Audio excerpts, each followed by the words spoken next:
You are listening to Setting History Straight with Linda Watson. Welcome to our program, and we have Tom Stapleton with us, and he is not a stranger to many of the people that listen on our network. Tom, you are not a stranger. Many people know who you are. They've heard some of your programs. And so, Tom, can you give us a little background about yourself and what you're doing? Sure, I can do that. I was actually raised a Catholic. Our family used to go to church every Sunday, and then it sort of mellowed out a little bit. We just went at Christmas and Easter. That became the two highlights of the year. And then my family, my parents stopped going to church because they had some differences of opinion with what they were being taught.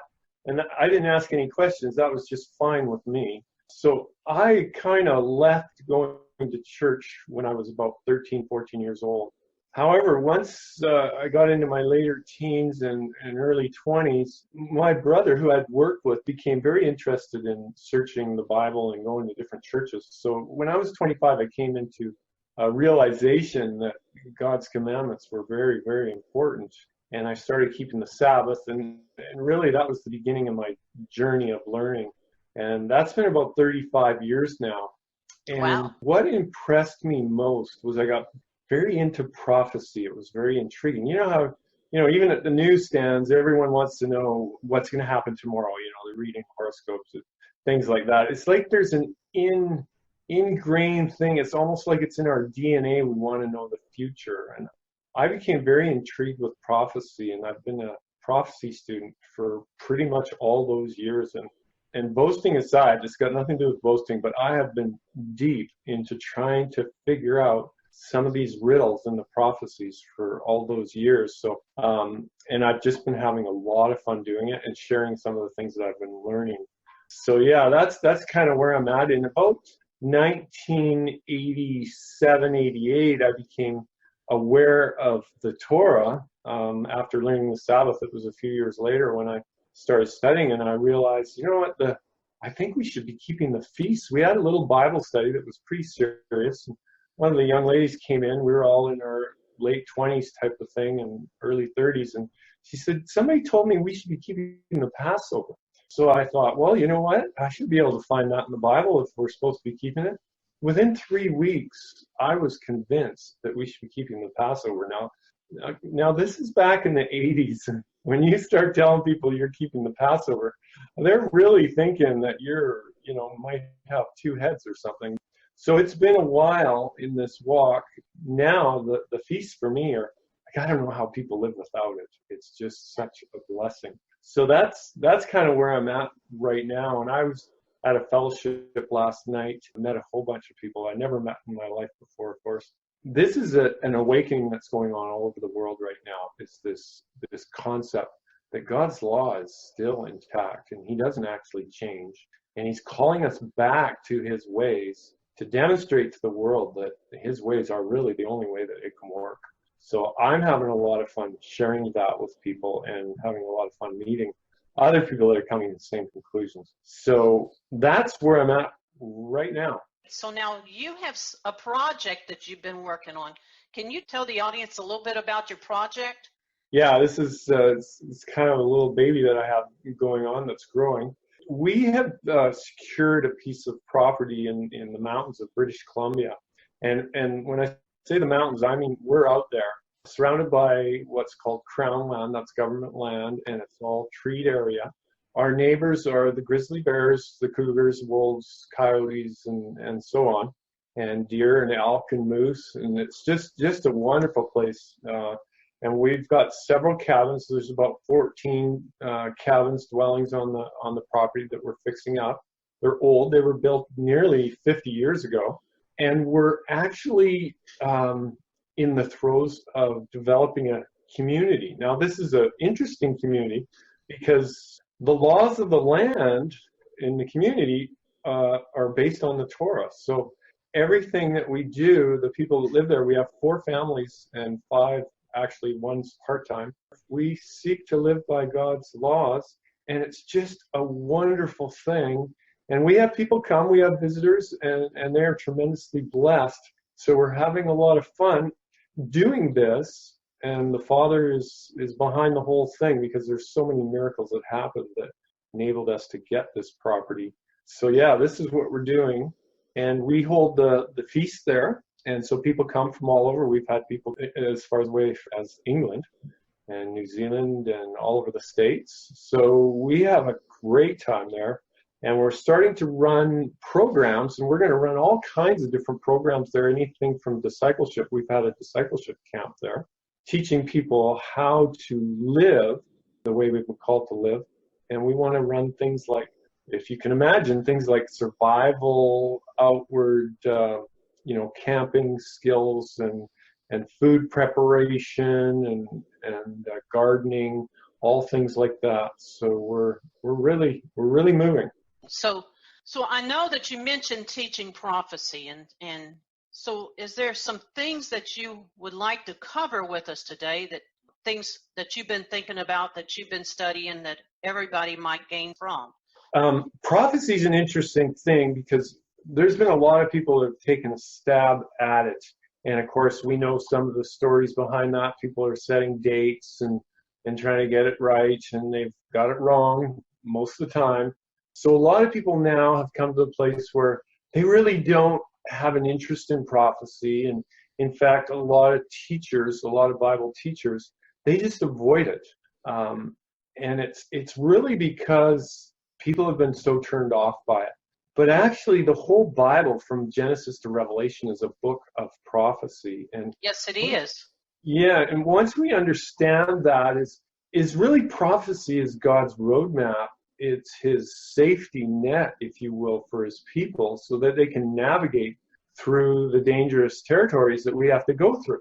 An example that really sticks in my mind is the king of Assyria was having some trouble because he was trying to set ambushes for the house of Israel and trying to defeat them. And then every time he'd show up at the place, and they'd be gone. The king of Assyria actually was thinking, there's something going on here. We must have somebody in the house that's warning Israel. And somebody came to the king and said, hey, there's a prophet in Israel. And every time that we're going to do something, he knows ahead of time. And he tells the king of Israel what they need to do. And this is really what prophecy is. It's an advance warning. And people look at these books like Revelation and say, oh, this is scary. If we read the first few verses of the book of Revelation, it says that God gave this to Yeshua, who gave it to his angel, who gave it to John, who was to give it to the church.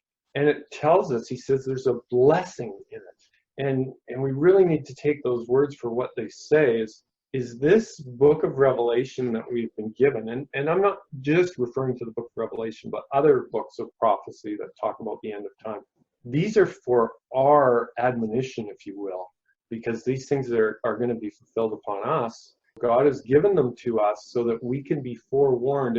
And one thing that people don't seem to understand about prophecy, that people that don't really study it, they don't understand that this is God's revelation to us of what he's going to do and how he's going to finish the project that he's got, this plan of salvation, behind the scenes of what Satan is doing. We've got actually the inside scoop on what the enemy's doing. And any army or military force, if they can get inside on what the enemy's doing, the victory is theirs. And it gives us understanding of where we're at in time as well.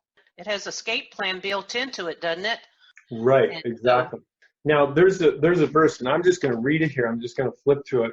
These verses, we read them, but sometimes I'm not sure if we really understand what it's saying, because I'm in 1 Peter chapter 1 in verse 10.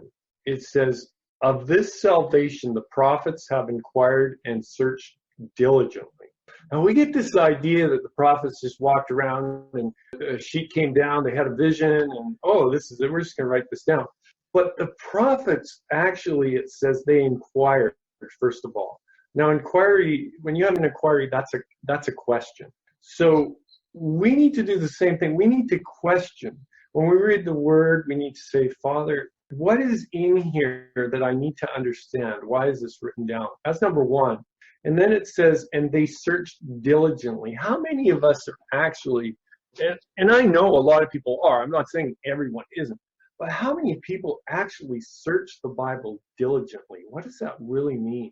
And that's how the prophets got answers to their question. They searched diligently, a little here, a little there, and trying to put it all together.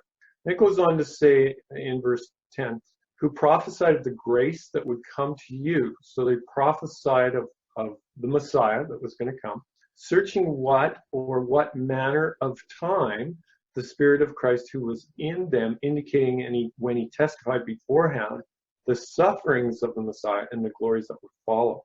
Now, I just want to back up to the beginning of that where it says searching what or what manner of time. How often have you heard somebody say to you, and I'm talking to the listeners now, how often have you heard somebody say, well, it doesn't really matter when Yeshua comes. It's just that you need to have a relationship with him. Well, just a minute. The Bible says that the prophets searched what? Okay, so they wanted to know what was going to happen. And they wanted to know what manner of time. When? They wanted to know the when. So for whatever reason, the prophets wanted to search what and when. Now, I'm thinking that if there are patterns, should we not be searching what and when? For whatever reason, it seems like that was really important to the prophets. So I'm thinking that should be important to us. Now, there's an interesting concept that comes into it. And for those of us that are on the festival calendar, that are searching the festival calendar, we can see the festival calendar is a prophecy. It's a wide prophecy of the whole plan of salvation from beginning to end, giving the pinnacle events of the plan of salvation. Now, if we take the prophecies of the time at the end, and of course they are prophecies of the events that are going to happen, we should be able to blend those prophecies with the festival calendar.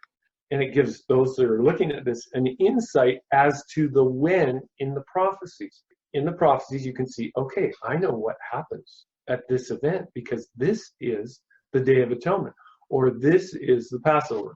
And I'll just give an example, just one example here.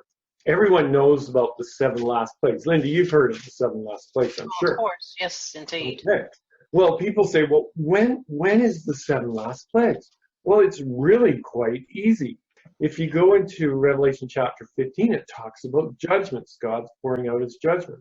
And then it says in verse 5 of chapter 15, it says, after these things I looked, and behold, the temple of the tabernacle of the testimony in heaven was opened. Now, let me ask you a question. When is the tabernacle of testimony? We're talking about the inner sanctuary when the most holy place is entered by the high priest and the Ark of the Covenant is seen. When? That's the atonement. That's the atonement. Exactly. So in the book of Revelation, at the time the 7 last plagues are poured out, it's poured out at the end of the Day of Atonement, which is the closing scenes of the judgment, which makes perfect sense. Yes. Because the 7 last plagues are poured out when judgment closes. So this is just one example of, in the prophecy, you're starting to put time on here. So I know when the 7 last plagues are poured out. I know exactly on the day that they're poured out. So when you start to read the prophecies like this, it's like, oh my goodness, God is really nailing this stuff down. It's very interesting. So you can progress from there, can't you? From that point, you can actually know the different prophecies and when they will take place on God's calendar.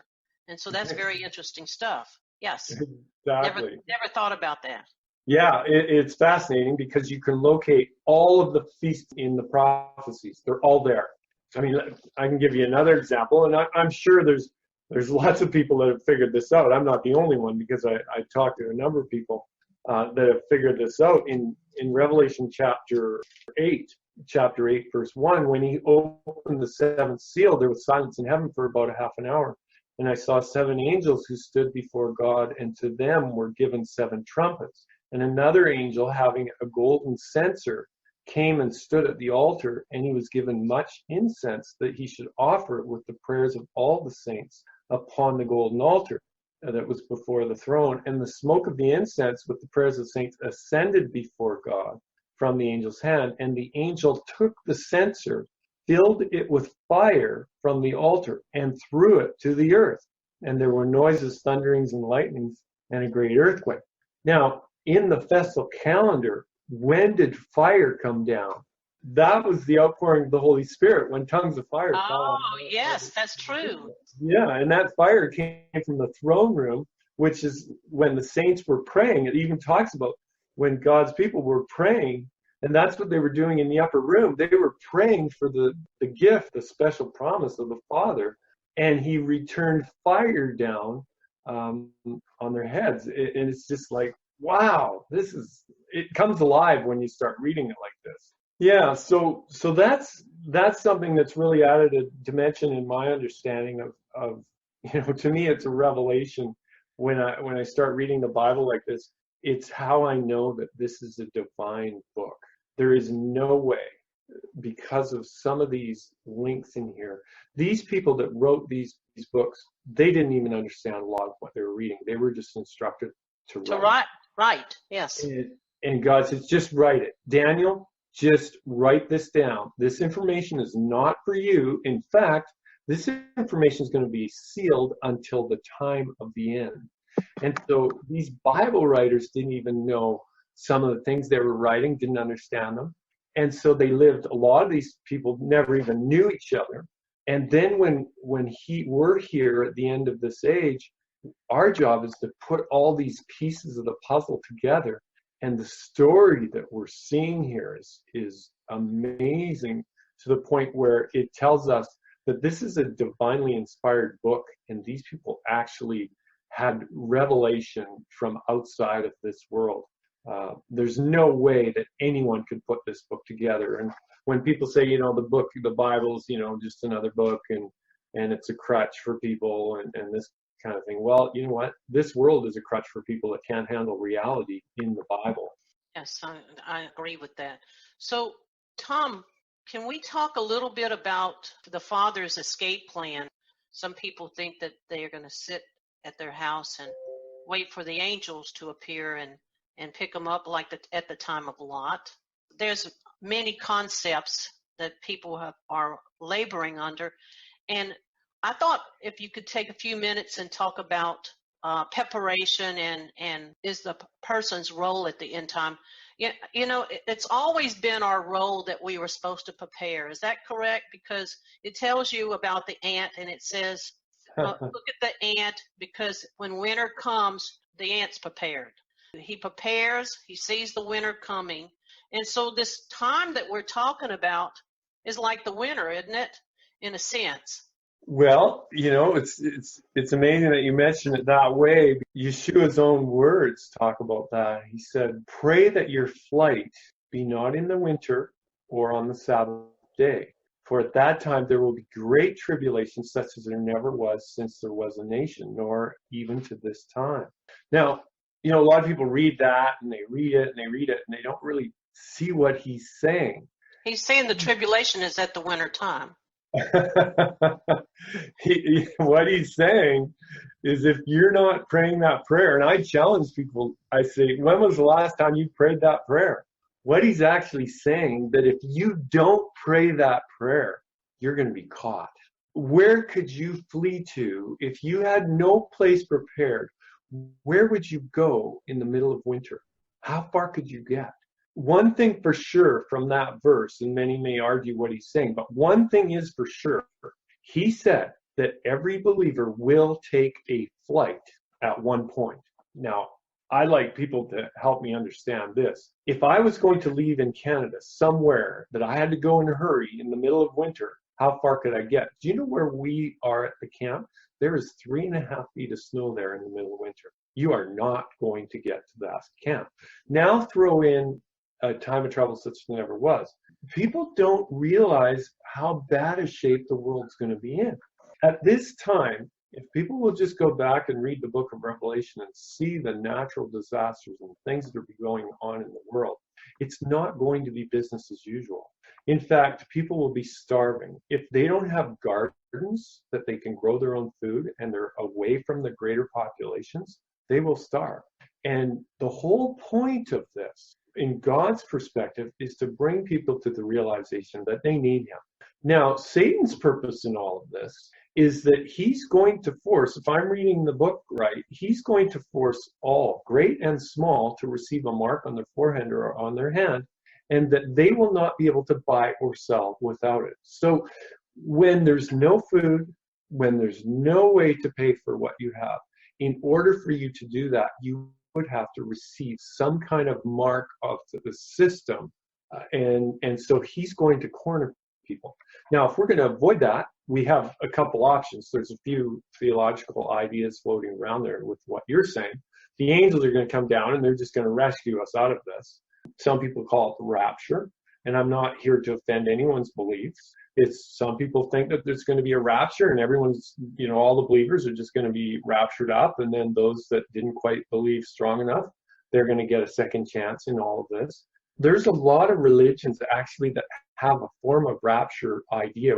I would be very leery about those ideas because now we read Torah portions. I don't know how many people out there are reading Torah portions, but yesterday was pretty amazing. And I was speaking on preparation yesterday. Everyone knows the story of Joseph. Yes. There was a 7-year period that was coming. There was 7 years of plenty and 7 years of really tough times. And here's the idea.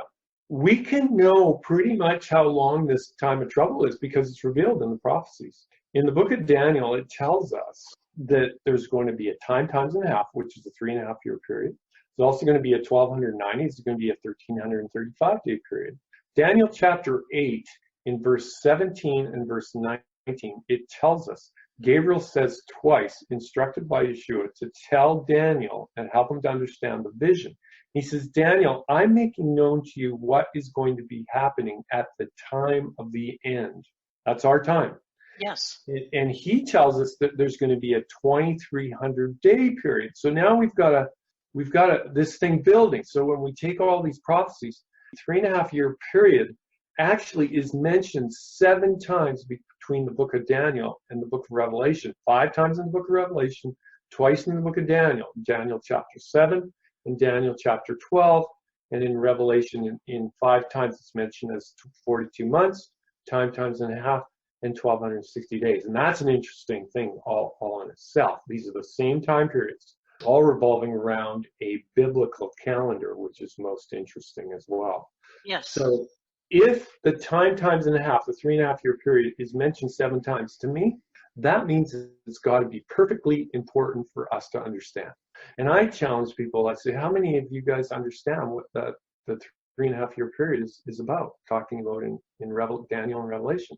Most people look at you as like a deer in the headlights. So we've got several different time frames from Daniel and Revelation, times and a half, a 2300-day period, which actually the translation is 2300 evening and mornings. It's given to us in several different ways. And what I believe God is trying to do, he's trying to tell us that we're on a biblical calendar. We're not using the Gregorian calendar in the time of the end. We're back on his schedule. Yes, and he knows what that calendar is. Exactly. And he's embedded it into the time of the end prophecy. So this is more evidence that he's trying to get us back, his people, on his time. Right. He's going to finish it up on his time, not a Gregorian calendar. So he's going to end up with the same calendar he started with. This is something also that's in the prophecies too. And the reason why I bring that up is because I talked to several people, they're waiting for this to happen or waiting for that to happen. They're going to do this or they're going to do that. And well, it's my understanding is we don't have any time to waste. We've got to start getting ready. Number one, we've got to start getting ready spiritually. We've got to really get our spiritual house in order, to be an example to those around us. Number one, get ourselves in order, but we want our families to be in order as well. And we've got to be that. We've got to set that example for them and others around us. But secondly, we need to be physically ready. And if people were just honest with ourselves, and this goes back to my Joseph story, Joseph was warned. Actually, Pharaoh was warned, and Joseph gave him the understanding of the dream. And he told Pharaoh, he says, you've got to set somebody up here that can be in charge and can prepare for this famine coming. Pharaoh says, well, I can't think of a better guy than you. Okay, so this is interesting. God gave Joseph the understanding of the dream, his person, his man of the hour. And then he set God up to take care of what needed to be done. Now, why couldn't God just miraculously supply food from heaven? It's like the manna in the wilderness. No. He says, Joseph, I want you to start saving food and putting it away. Now, this idea that we don't have to prepare for trouble coming is not biblical. Anytime there was something going on, the people needed to prepare. And Yeshua's own words, as in the days of Noah. Well, if you read the story of Noah, you'll see that Noah was instructed to collect all the food that would be necessary for not only him, but the animals as well. And in the book of Hebrews, it tells us that he built an ark for the saving of his family, and he did this by faith in what was coming, even though he had never seen, some people believe that he had never seen rain before. I think that could very well be accurate. And so he'd never seen what was going to happen before, and yet by faith he did this. And I have this idea that every strike on the ark was a testimony of Noah's faith in what was coming.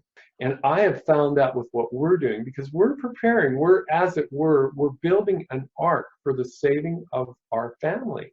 And it's a testimony for people because they think, Uncle Sam's going to look after them. And I say that as a Canadian. It's a kind of a Canadian joke. Uncle Sam will look after you. And I tell people, yeah, Uncle Sam is going to look after you. If you don't take care of yourself, he's going to. And so you really need to start being proactive and acting on what God has warned us. And Yeshua's own words, he says, see, I've told you all things beforehand. Well, why is that? So that we can get ready for the storm that's coming, just like Noah. So I'm not one of those believers that think, I'm just going to sit back and keep watching my my YouTube movies, videos, my TVs, and all this stuff, and I'm just going to wait, and either get raptured or God's going to say, oh, I'm going to take you now today or whatever. No, He wants us to help people understand that there's trouble coming, such as never was.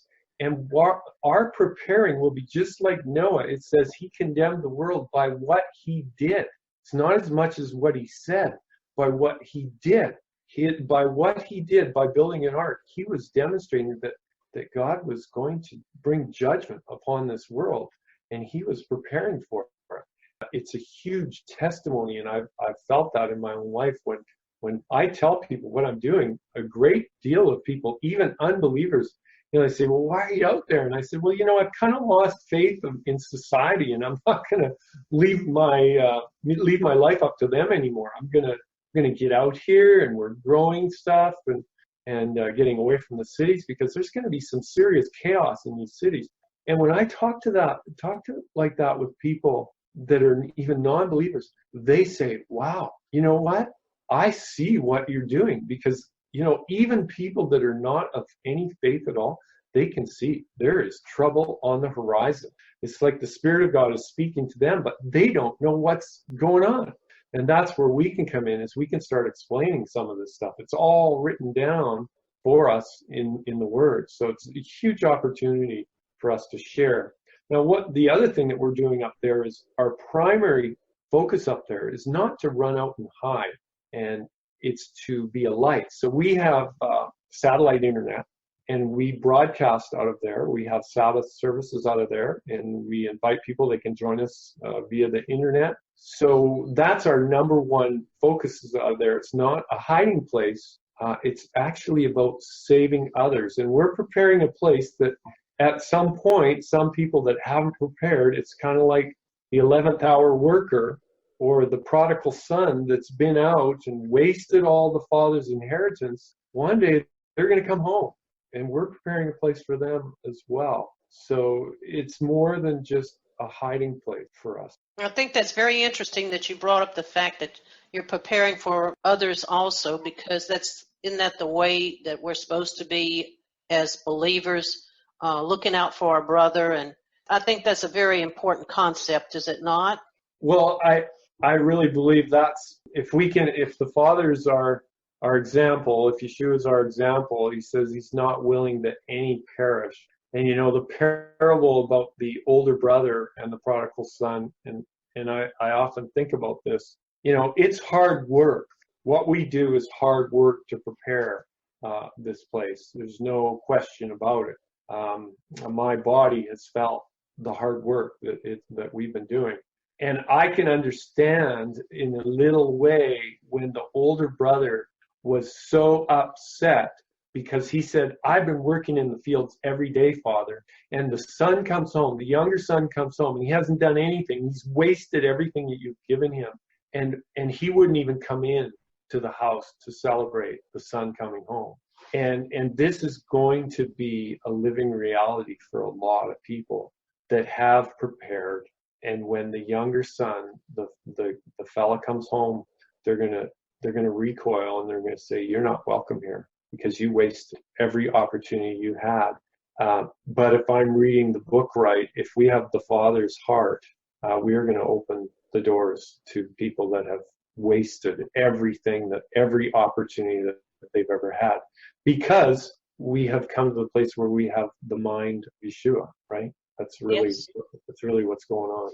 Yes, absolutely. So, I think it's interesting in Ezekiel 24. Let me see if I can get there. Verse 27.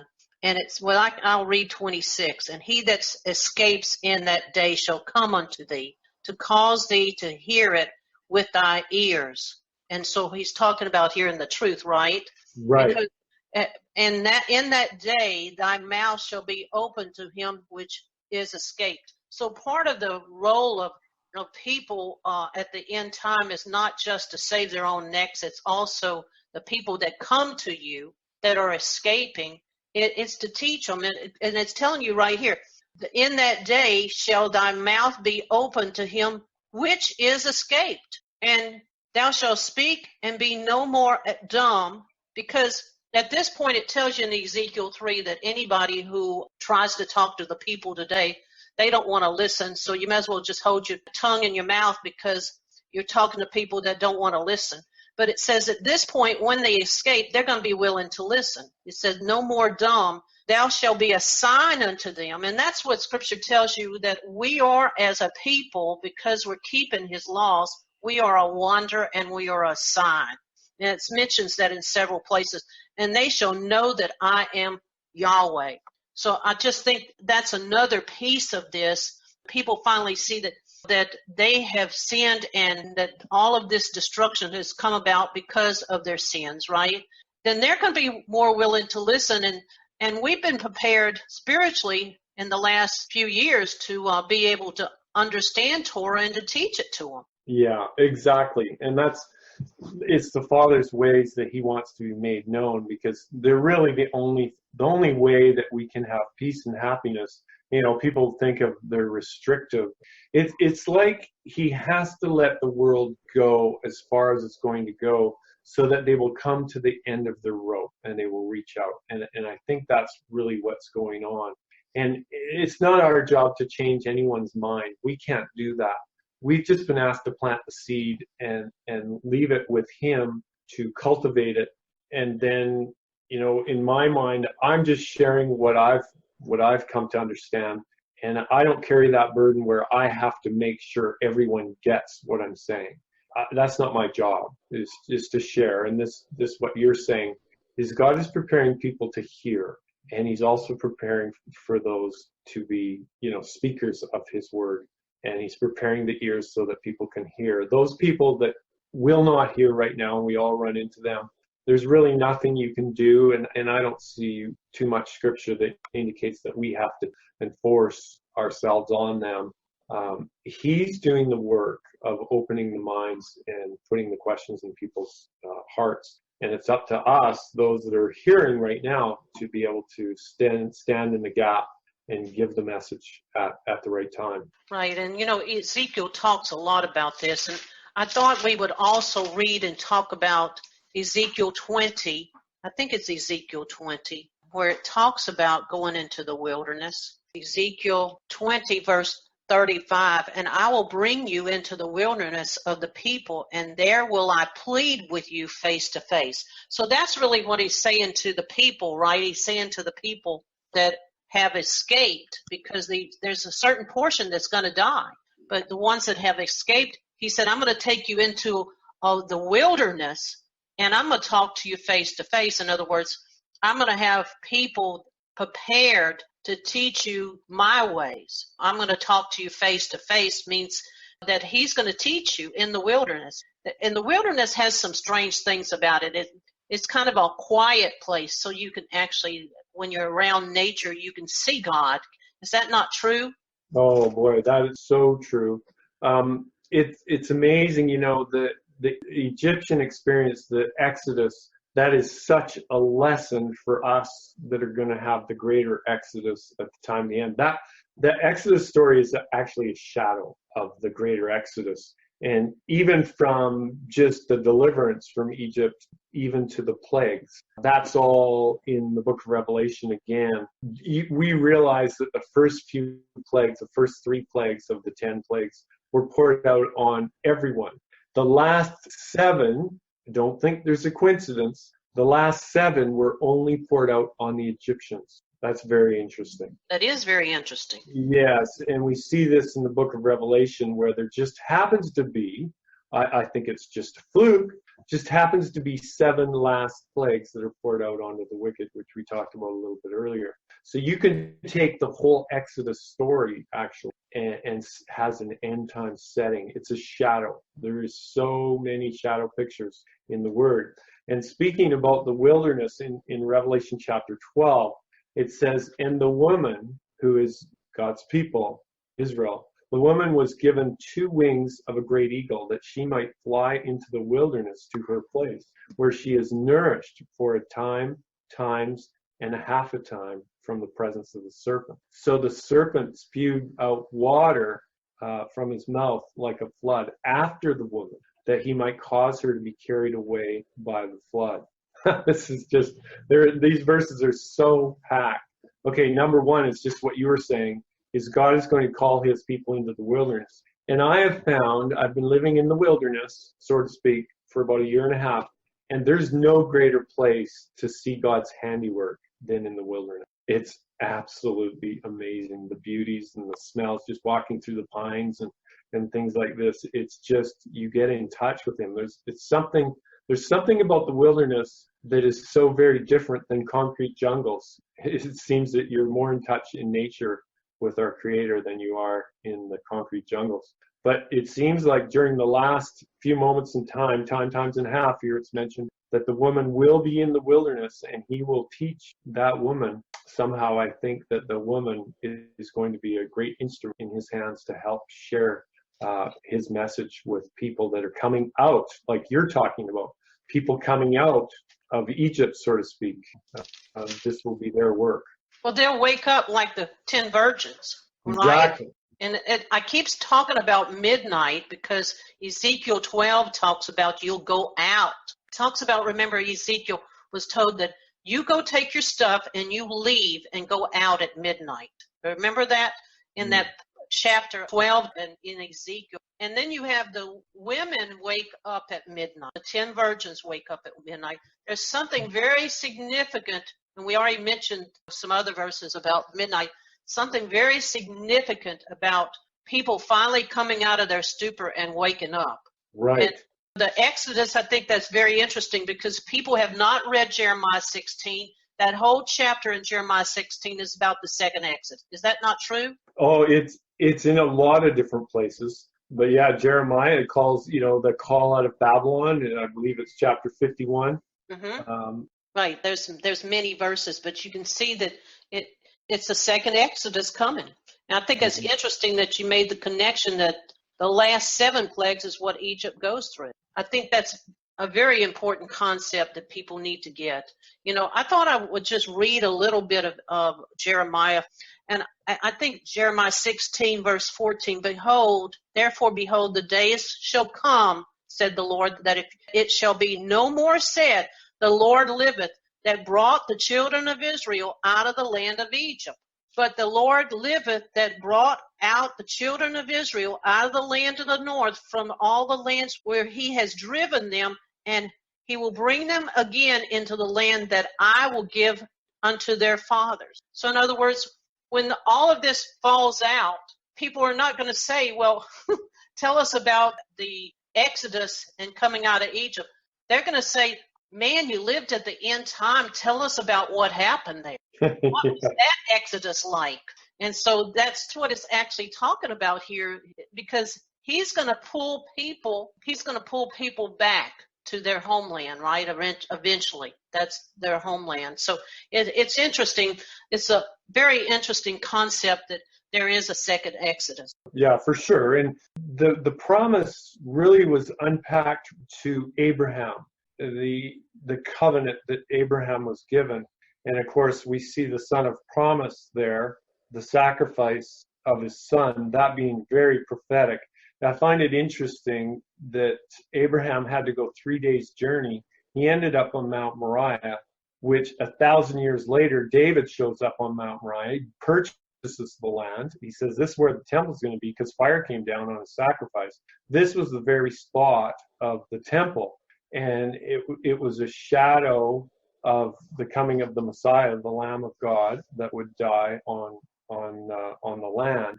And the promise to Abraham was that, Abraham, look, as far as you can see from east to west, north to south, I'm going to give you all this land.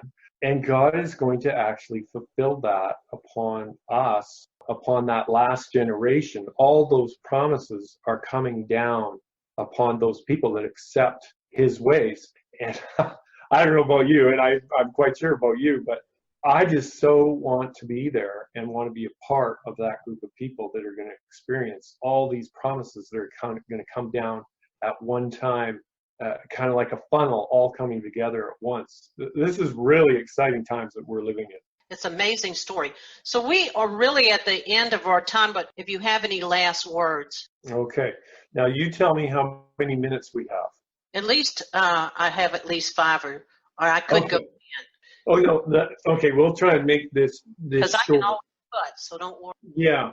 Now, I just, for our listeners, I just want to kind of maybe wrap this up and give you some reason for maybe thinking a little bit more about preparing. I'm running into a lot of people that are being impressed to prepare for what's coming. I personally believe we're knocking on the door of this time of trouble.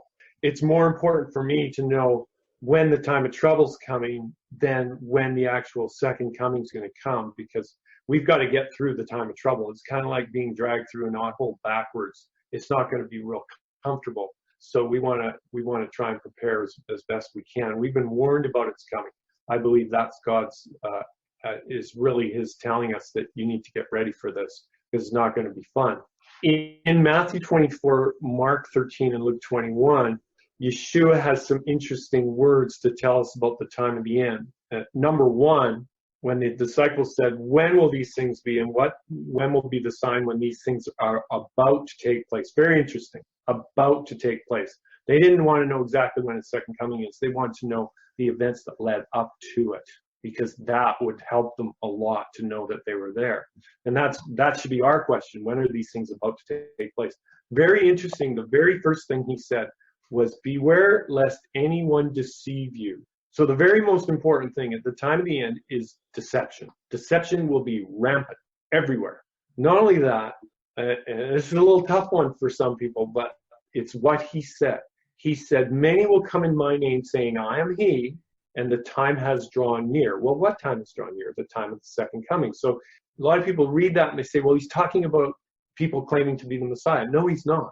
He's talking about people claiming to be followers of his and claiming that the second coming is drawing near. Now I'm qualified to be of that, because I'm coming in his name. I'm teaching in his name. That's the way he used the verse. He says, I'm coming in my Father's name. So what he's actually saying is, many will come in his name, saying that he is the Messiah and he's coming soon.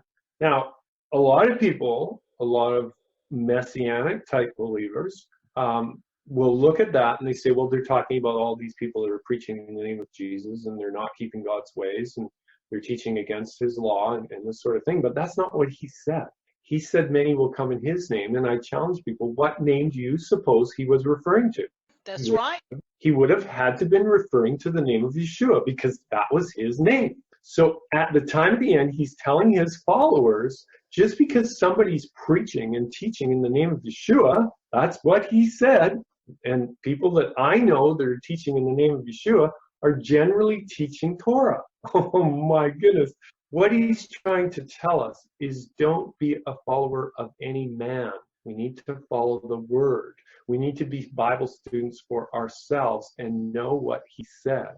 Now, this is very, very important because the whole controversy that we're in right now, if you want to call it that, it's based on what somebody said versus based on what God's word is. If we go back to the Garden of Eden, the problem came in when we had somebody thinking that they could take the place of God and dictate what the truth was. And we know the story in the Garden of Eden. Has God said? The question was over God's word. And that's the question it'll end up in, is what does God say? I don't care what man says, but what does God say? So that's why Yeshua opens at the very beginning of his expose on the time of the end on don't be deceived. Know what God's word says. And the very next thing he says, he starts to unpack the time of the end. And I ask people, I said, well, what's the very first thing he talks about? People don't know. The very first thing he talks about is war. Then he goes through, there's going to be famine, there's going to be pestilence, and so on. All of these things follow on war. Well, what war? This is going to be the greatest war that this world has ever seen. We are facing that right before us today, and most people are totally unaware of what's coming. It's going to be East versus West. It's going to be Western ideology versus Eastern ideology, and it's going to be against the largest religious groups on this planet. It's going to be West under the Christian ideology, and I'm going to go as far to say fallen Christianity. Now, this is the modern crusades. This is going to be the crusade that will end all crusades. West versus East. This is coming, and people that are watching the news can see there's something not good going on, as it were. You know, I was saying last night in a meeting, what we need to be focused on is what Peter terms as present truth. You know, we were talking a little bit about the plagues and all this stuff. A lot of people are trying to figure out, you know, what's happening right at the end. You know, we're on a need to know basis with the Father today. That's true. And so what I'm trying to focus on, but what I'm trying to show people exactly what you're talking about is that what is right ahead of us. Because if we don't, you know, as it were, find shelter in the time that's coming, we're going to be swept away. Like it said there in Revelation when I was learning that the woman fled into the wilderness and there was a flood that followed her. Well, it comes out of the serpent's mouth. What comes out of a mouth? It's what people say. There's going to be a flood of information that is going to that the serpent's trying to consume people by. It's lies that he propagates. So what people need to know right now is how to find shelter in the storm that's right ahead of us. And this is what you're talking about, is we need to know that this trouble's coming. Now, and, you know, the story of Lot, you mentioned the story of Lot, and we're kind of, you know, we're going a little over time, but the story of Lot is very interesting because Lot waited to the last minute he actually pleaded, you know, do we really have to leave? Well, I want to go to another city. You know, this is just a small one. You know, I don't want to go to the hill country. Abraham watched Sodom burn from the hills. Now, I ask people, where would you like to be when the fire starts? You know, Lot waited to the last minute. He lost his wife because of it. So, Tom, I appreciate you coming on with us. I think this message was just so in tune for this time that we're living right now. I mean, it's just such a powerful and strong message. And I thank you, and I hope that we can have you on again. So with that, we're going to say blessings to all and good night.